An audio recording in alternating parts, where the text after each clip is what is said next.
प्रकाश मस्के, प्रवीण माने, महारुद्र पाटील, संदीप गुजर, भारतीताई शेवाळे, सुभाष ढोले, बीडी गायकवाड, बाबासाहेब जाधव, राजू जानकर, स्वप्नील गायकवाड, व्यासपीठावरील सर्वच मान्यवर आणि मगासपासून 5 वाजल्यापासून इथं बसलेले आपण सगळे 4 वाजल्यापासून इथं बसलेले आपण सर्व बारामती विधानसभा मतदारसंघातील ज्येष्ठ कार्यकर्ते, नागरिक आणि बंधू भगिनींनो, आता 9 वाजलेले आहेत, त्यामुळे जास्त तुमची उत्सुकता ताणण्याची आवश्यकता आहे असं मला वाटत नाही। विधानसभेच्या निवडणुका आज 3 महिन्याच्या आत होतील। लोकसभेला तुमचं अभिनंदन बारामतीचं करायला पाहिजे की तुम्ही प्रचंड मताधिक्य सुप्रियाताईंना दिले। तुम्ही सगळे होता म्हणून हे शक्य झालं। प्रचंड तणाव असताना, प्रचंड तुमच्यावर प्रभाव असताना तुम्ही त्यातून बाहेर आला आणि खऱ्याला खरं म्हणण्याची दानत बारामतीनं ठेवली आणि म्हणून सुप्रियाताईंचा विजय झाला। आज आपल्या लोकसभेच्या निवडणुकीनंतर परिस्थिती महाराष्ट्रातली बरीच बदललेली आहे। बदललेल्या परिस्थितीत सामान्य माणसाला वाटायला लागले की हे महाराष्ट्राचं सरकार जाणार। सत्तेत बसणाऱ्यांनाही वाटायला लागले की आता आपलं काही खरं नाही, म्हणून तिजोरीचं दार काढून ठेवलेलं आहे आणि दिसेल त्याला घोषणा करण्याचं काम चालू केलेलं आहे। जे अनेक वर्ष कधी केलं नाही ते या वर्षी चालू झालेलं आहे। आणि तुम्ही म्हणाल ते, मी काल 2 ठिकाणी सांगितलं की तुम्ही जर चंद्र मागितला तर तो चंद्रही द्यायची तयारी ठेवतील, कारण लाडकी खुर्ची आहे आणि लाडक्या खुर्चीसाठी पडेल ते कर। तुम्ही सगळे लाडके होऊ शकता, जर ती खुर्ची मला लाडकी असेल तर काहीही मी त्याला तयार आहे, कारण सत्ता जाईल हे लोकसभेत लक्षात आले। पण मित्रांनो, विधानसभेत लोकसभेपेक्षा अधिक वेगळे आराखडे असतात। विधानसभा आपल्याला अधिक काळजीपूर्वक लढवली पाहिजे। समोरच्यांच्याकडे प्रचंड साधनं संपत्ती आहे, त्यामुळे प्रत्येक मतदारसंघात बंडखोरी कशी होईल, 4 जण कसे वेगळे उभे राहतील याचे आराखडे आता समोरच्या बाजूने सुरू झाले असतील आणि प्रत्येक मतदारसंघामध्ये काय काय करायचं याच्याविषयी आपण सगळ्यांनी थोडीशी काळजी घेण्याची आवश्यकता आहे। मी कधीतरी परत येईन आणि त्याबद्दल बोलेन, कधीतरी कार्यकर्त्यांचा आपण मेळावा घेऊ त्यावेळी बोलू। खरं म्हणजे आज आम्हाला पोहोचायलाच उशीर झाला आणि त्यामुळं थोडंसं आज आपल्याला उशीर झाल्यामुळं आम्ही तुमची सगळ्यांची दिलगिरी व्यक्त करतो। अमोल कोल्हेंच्या नेतृत्वाखाली शिवस्वराज्य यात्रा आम्ही सुरू केलेली आहे। शिवनेरीच्या पहिल्या पायरीचं दर्शन घेऊन यात्रा सुरू झालेली आहे। आजचा 3रा दिवस आहे आणि 4था दिवस आहे, मला वाटतं पहिला, दुसरा, 3रा दिवस आहे आणि सर्व ठिकाणी उत्स्फूर्त असा प्रतिसाद या शिवस्वराज्य यात्रेला मिळतोय। ही शिवस्वराज्य यात्रा ही फार पूर्वी आम्ही जाहीर केलेली, मागच्या महिन्यात जाहीर केलेली आणि लोकसभा संपायची वाट बघत होतो, कारण डॉक्टर अमोल कोल्हेंना त्यानंतरच वेळ होता आणि म्हणून 9 तारखेला क्रांती दिनाच्या दिवशी, आदिवासी दिन जागतिक आहे त्या दिवशी आम्ही ही यात्रा सुरू केलेली आहे। महाराष्ट्रभर 5 वर्षापूर्वी अशीच यात्रा काढली। या यात्रेचा प्रचंड फायदा मागच्या विधानसभेला झाला। लोक म्हणायची 20-22 जागा येतील, पण 54 जागा आपल्या निवडून आल्या। यावेळी तर लोकांची साथ प्रचंड आहे। त्यावेळी लोकांना वाटायचं नाही भाजपचं सरकार जाईल, पण आता मात्र महाराष्ट्राला खात्री आहे की हे भाजपचं सरकार घालवलं पाहिजे। तुम्ही सुप्रियाताईंना निवडून आणलं, 400च्या पलीकडे जाणारा वारू महाराष्ट्रात बारामतीत रोखण्याचं काम सुरू केलं आणि 240 वरच हा भाजपचा वारू थांबला। आज भारतीय जनता पक्षामध्ये राम राहिलेला नाही, तो राम पार्टी सोडून गेलेला आहे। जिथं जिथं रामाची देवळं आहेत तिथं तिथं ह्यांचा पराभव झालेला आहे. आणि त्यामुळं नीतिमत्तेने वागलं तर देव राहतो, पण अनीतीचा पाठपुरावा सुरू केला, भ्रष्ट मार्गानं पुढे जायचं ठरवलं आणि लोकशाहीला अभिप्रेत नाहीत अशा पक्षफोडीच्या कारवाया करायला लागला की नीती देखील तुम्हाला माफ करत नाही. हा प्रमाण महाराष्ट्रात सिद्ध झालेला आहे.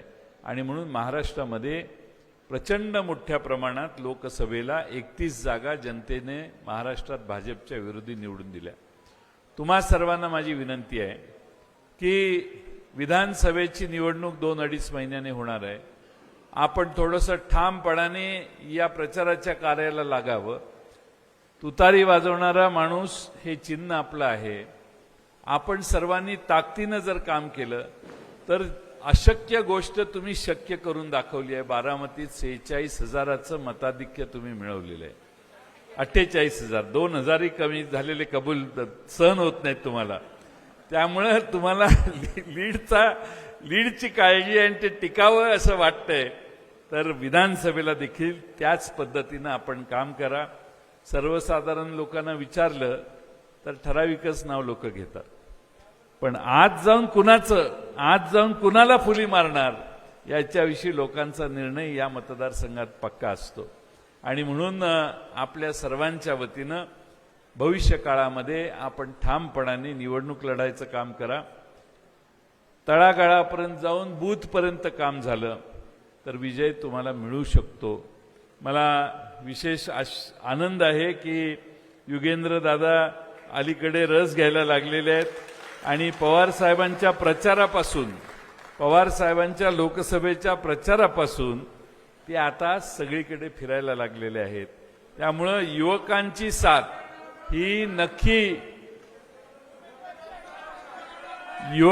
साथ ही मिळाली पाहिजे. उमेदवारी जाहीर करायला मी पक्षाचा प्रमुख मालक नाही आहे. मालकानं विचारून ठरवलं पाहिजे. त्यामुळे त्यांच्या आज्ञेच्या बाहेर मी नाही आणि तो निर्णय त्यांनी घ्यायचा आहे.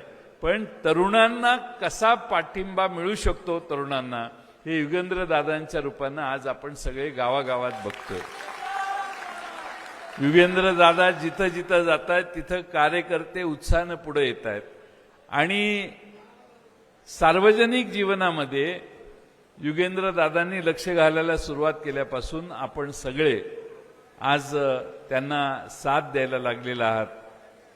बारामती विधानसभा मतदारसंघाचं भविष्य नव्या रक्ताकडे नव्या हातात देण्याची उत्सुकता तुम्हा सगळ्यांना दिसते आणि त्यामुळं हे कामही तुम्ही सगळे योग्य पद्धतीनं कराल असा मला विश्वास आहे. वेळ बराच झालाय, पण विधानसभेला 2.5 महिन्याचा काळ आहे. बऱ्याच गोष्टींच्या घोषणा आता होतील. घोषणा होताना वेगवेगळ्या पद्धतीनं आपल्याला प्रलोभनं दिली जातील. ज्या नव्हत्या लाडक्या त्या अचानक लाडक्या झालेल्या आहेत आणि त्यामुळं काय काय लाडकं होईल एवढंच बघायचं राहिलेलं आहे आता. त्यामुळं लाडक्यापणाची विधानसभेपर्यंत 2-2.5 महिन्याचीच मुदत आहे आणि त्यामुळं 2-2.5 महिने जे काय मिळतंय ते घ्या, आमचा काय त्याला विरोध नाही. पण ही योजना ही विचार न करता आपलं सरकार टिकवण्यासाठी अचानक रात्री ठरलं आणि पहाटे जाहीर सकाळी उठून बजेटमध्ये घातलं. हेड पण तयार केलेलं नाही या योजनेला. त्यामुळे ही योजना यांची अल्पजीवी ठरू नये, अल्पकालीन ठरू नये याच्यासाठी आम्हालाच आता भविष्यात आपलं सरकार आल्यावर काळजी घेतली पाहिजे. या 2-2.5 महिन्यात हे पैसे वाटतील यांचं स्टाईलच अशी आहे, आपल्याला काय बोलायचंय आणि निघून जायचंय. हे आरक्षणाच्या बाबतीत असं म्हटलेले दोघं-तिघं, आपल्याला काय बोलायचंच निघून जायचंय. त्यावेळी माईक चालू आहे अशी आठवण करून तिघातल्या एकानं दिली आणि त्यामुळे सगळ्या महाराष्ट्राला यांची स्टाईल माहिती आहे आणि म्हणून काहीही घोषणा करतील आणि ही निवडणूक काढायचा प्रयत्न करतील. पण महाराष्ट्रातला भ्रष्टाचार, महाराष्ट्रातल्या सगळ्या योजनांमध्ये केलेले घोटाळे, अशा अनेक गोष्टी पुढच्या आमच्या प्रवासात आम्ही तुमच्यासमोर मांडू. हे सरकार प्रामाणिक, पारदर्शी नाही आहे. हे सरकार सर्व मार्गाचा अवलंब करायला लागलेलं आहे आणि या सरकारने नीतिमत्ता खुंटीला टांगून ठेवलेली आहे आणि हे सरकार महाराष्ट्राच्या जनतेच्या हिताच्या विरोधात काम करतंय. आमचा नंबर गुजरातच्या खाली जो गेलेला आहे 14-15 सालानंतर, तो अजून काही वर ह्यांना आणता आला नाही. 17 प्रकल्प महाराष्ट्राच्या बाहेर गेले. तर आपले काल परवा मी एक भाषण नाशिकचं ऐकलं, 40,000 कोटीचे 2 प्रकल्प JSWचे महाराष्ट्रात आणतोय आम्ही, अशी घोषणा केली. सगळ्याचं स्वागत आहे. महाराष्ट्रात येत असेल तर आम्हाला आनंदच आहे. पण हे प्रकल्प कोणते? MOU झालाय का? त्यांना काही जमीन दिली आहे का? जमिनीचे त्यांनी पैसे भरले आहेत का? त्यांनी असं काय केलेलं आहे की ज्यामुळं आम्ही असं समजायचं महाराष्ट्रातल्या जनतेने की हे 40,000 कोटीचे 2 प्रकल्प येणार आहे? काहीतरी हातात आलं पाहिजे आणि ते त्यांनी जर जाहीर केलं तर आम्हाला विशेष आनंद होईल. पण परिस्थिती तशी नाही आहे हे मला माहिती आहे. त्यामुळे मी त्याच्यावर आज बोलत नाही, योग्य वेळी बोलेन. पण आज घराघरामध्ये बेकारी जी आहे महाराष्ट्रात, ती ह्यांच्या कारभारामुळे. घराघरात महागाईला तोंड देणाऱ्या आमच्या गृहिणी आहेत, त्याला कारण हे सरकार आहे. आज प्रत्येक गोष्टीवर चपलेपासून टोपीपर्यंत कर आकारणी यांनी केलेली आहे. त्या सगळ्या कर आकारण्या जर बघितल्या तर 50,000 रुपयात तुम्ही घर चालवत असाल तर 18% 9 ते 10,000 रुपये आपल्या खिशातून आपण सरकारला भरतो. त्यातले 1,500 आले म्हणून हुरळून जाण्याचं कारण नाही. 1,500चे 3,000 कसे होतील हे बघण्याचं काम भविष्यात आम्हाला सगळ्यांना करावं लागणार आहे आणि त्यामुळं तुम्ही काही त्याची चिंता करू नका. आज आपल्या सर्वांना माझी विनंती आहे की आपण आयुष्यभर पवार साहेबांना साथ दिली, नेतृत्व त्या तोडीचं होतं म्हणून साथ दिली. पवार साहेबांच्या बद्दल फक्त बारामतीतच नाही, सगळ्या महाराष्ट्रामध्ये प्रचंड अशी आस्था आहे, प्रचंड असा विश्वास आहे आणि प्रचंड पाठिंबा पवार साहेबांना महाराष्ट्रात कुठेही गेलं तर आज मिळतो. आणि म्हणून आज महाराष्ट्रामध्ये एक वेगळं वातावरण तुतारीचं आहे. आज महाराष्ट्रामध्ये मशालीचं पण चांगलं वातावरण आहे आणि हाताची पण साथ या दोघांना आहे. त्यामुळं महाविकास आघाडी महाराष्ट्रामध्ये 170 ते 175 जागांवर विजयी होईल असा आमचा विश्वास आहे. वेळ बराच झालाय, बोलण्यासारखे बरेच विषय आहेत, पण तुम्ही सुप्रियाताईंच्यासारख्या एका रणरागिणीला दिल्लीमध्ये पाठवलं आणि मागच्या आठवड्यात झालेल्या लोकसभेच्या अधिवेशनात त्यांनी कुणाची ठेवली नाही, सगळ्यांची. म्हणजे इतक्या जोरात सुप्रियाताई तुमचं भाषण झालं की एकच नाही अनेक भाषणं झाली की ज्यामध्ये केंद्र सरकारच्या चुकांच्यावर तुम्ही बोट ठेवलं. अनेक लोक आम्हाला सांगतात की सुप्रियाताई काय भाषण करतात म्हणून. डॉक्टर अमोल कोल्हे उत्तम भाषण करतात. ते आमचा नवा बॅट्समन गेलाय बीडचा, तो तर डायरेक्ट भाषण करताना विमानतळच बीडला मागायला लागला. आमचे बगरे सर दिंडोरीचे साधा माणूस कांद्यासाठी तोंड उघडून सरकारला जाब विचारण्याचं काम दिल्लीत करायला लागला. निलेश लंकेला इंग्लिश येत नाही म्हणून हिणवण्याचा प्रयत्न कुणीतरी केला. पहिलं भाषण गड्यानं शपथच इंग्लिशमध्ये घेतली. पण त्यानंतर दुधाला आधारभूत किंमत मिळाली पाहिजे ही लोकसभेत मागणी निलेश लंकेनी मराठी भाषणात भाषण करताना केली.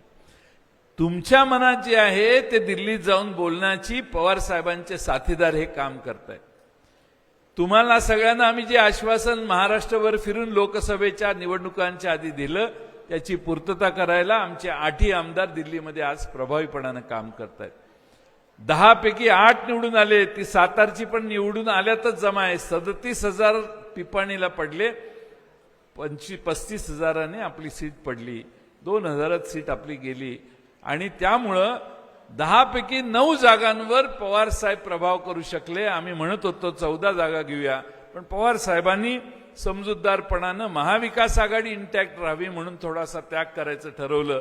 काही जागा काँग्रेस आणि शिवसेनेला आम्ही थोडीशी चर्चेत माघार घेऊन सोडल्या. पण सांगण्याचा मुद्दा हा की पवार साहेबांच्या मागं महाराष्ट्रभर लोक उभी राहिली.